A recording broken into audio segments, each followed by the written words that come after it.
በቁርአን ተወዳድሮ ዱባይ ውስጥ ሶላት የሚያሰግድ በመጅሊስ ትልቅ እውቅና ያለው ራሱን ያስከበረ በዲኑ እውቀት ያለው ሰው ነው። በሱ ብቻ ያበቃል። እየዳ በሱ ብቻ ያበቃል። እስታዶ ሄድን አምጣው ግሪኩንም ግዕዙንም ያወራልሃል። በቤተ ክህነት ክርስቲያን እያለ ቤተ ክርስቲያን ድቁና የሰጠችው ሰው ነው። አህመድ ድቁና ተሰጥቶታል። አቡኪ ድቁና ተሰጥቶታል። እኔ ድቁና ተሰጥቶኛል። እኔ ነው የምልህ።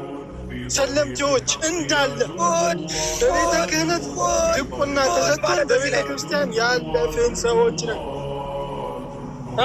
እና እሰማለሁ እዚህ ላይ ነው ማለት እሰማለሁ።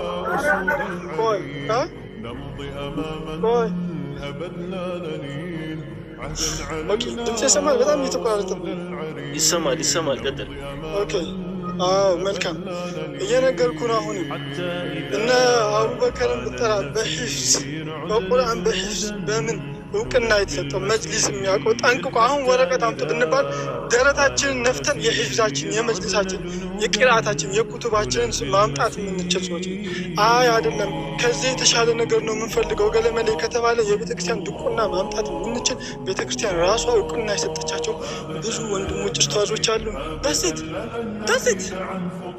በዚህ ልክ ነው ኡስታዝ እሱ ኢትዮጵያን ወክሎ በዓለም ደረጃ ተወዳድሮ በቁርአን ዱባይ ውስጥ የተከበረ ትልቅ መስጊድ ውስጥ ዱባይ ውስጥ የመስጊድ ኢማም ነበር ዱባይ ውስጥ።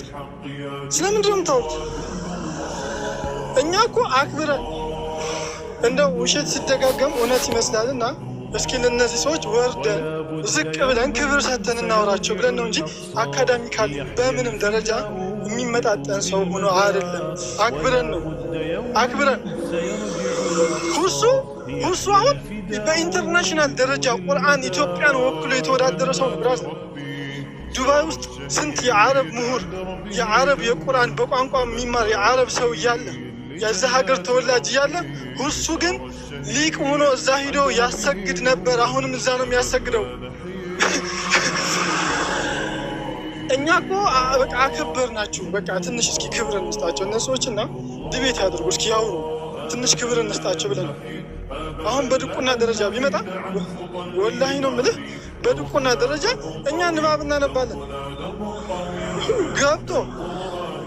ገብቶ እሱ እፎይ ገብቶ አንድ ቤተክርስቲያናዊ አንድምታ ንብሎ ፍጡር ያስማውቱ ተወልደ በሥጋ በሴት በፈጣሪ ኮነ ፍጡር እንታይቲ ምህላዊ ድንግል ዘበአምን ማርያም ብዬ ባወራው አያውቅም። ቄርሎስ ያወራው ፐርሰናል ይሆናል። በጣም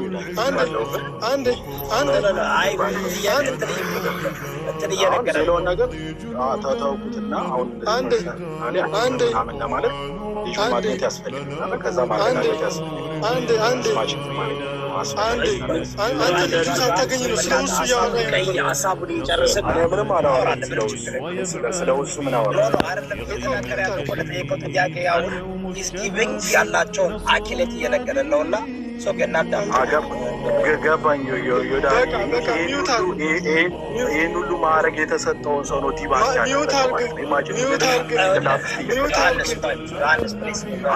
በእስልምና እውቀት ማሽ ያላቸው ሰዎች ዮሐንስ በጣም ነገር ስህተት አሮንተኛ አይሰማም መሰለኝ። አመሰግናለሁ። ቀጥል ወንድሜ። እኔ በዚህ ደረጃ ይህ ራሱ የሚያሳየው ሪሊ አክብሮታቸው ጥፋተኞች እናንተ ያው እየዳቢ ልንገርህ